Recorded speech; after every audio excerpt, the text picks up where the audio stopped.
करवावहै तेजस्विनावधीतमस्तु मा विद्विषावहै। ओम शांतिः शांतिः शांतिः। धन्यवाद माननीय जाटे सर, आदरणीय भुसके सर, आदरणीय स्मिता मॅम आणि जिशान सर, कोऑर्डिनेटर्स व सर्व शिक्षकवृंद यांचे मी शब्दसुमनांनी स्वागत करते। योगाचे महत्त्व सांगणारे एक गीत आपल्या समोर सादर करणार आहेत आपलेच काही बालमित्र।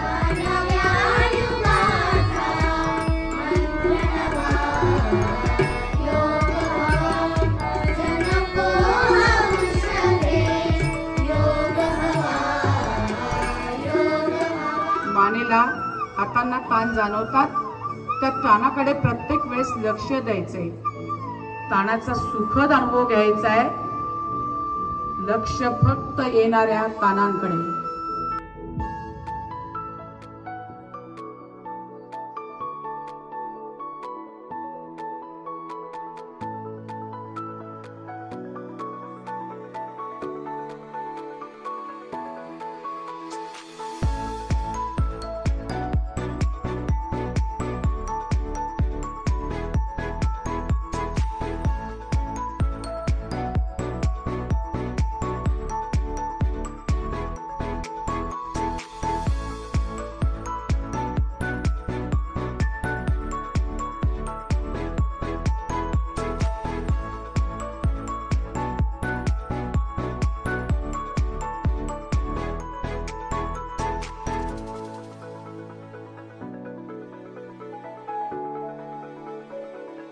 I could just start with the fancy textbook definition of yoga, but let's all be honest.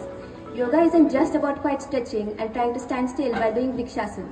For me, yoga is like a reset, not just for the body, but for the mind, the emotions, and honestly, the heart. भारतीय शास्त्रीय संगीत आणि योग साधना यांचे अनन्यसाधारण महत्त्व आज साऱ्या जगाने मान्य केले आहे। त्यामुळे 21 जून हा आंतरराष्ट्रीय योग दिन म्हणून घोषित केला आहे। योग जीवनाच्या सर्व पैलूंमध्ये संतुलन राखण्यास मदत करतो। जर आपल्याला डॉक्टरांपासून दूर राहायचं असेल तर दररोज योग केला पाहिजे। आणि आपल्या शाळेमध्ये आपण योगाला महत्त्व देतो, तो आजच नाही, आंतरराष्ट्रीय योग दिन सुरू होण्याच्या अगोदरपासून, म्हणजे जेव्हापासून आपली शाळा सुरू झालेली आहे तेव्हापासून आपण योगाला महत्त्व देतो। तुम्ही पण सगळेजण योगाला महत्त्व द्या। महत्त्व द्या म्हटल्यानं महत्त्व होत नाही, तर योग करत चला। इथं आता स्टेजवर ज्या मुलांनी आसनं करून दाखवले, हा योगा सगळ्यांनाच आला पाहिजे हे अपेक्षित नाही, पण जर तुम्ही प्रयत्न केला तर निश्चितपणे तुम्हाला सगळ्यांना ही आसनं सुद्धा जमू शकतात। प्राणायाम त्याचबरोबर जो आहे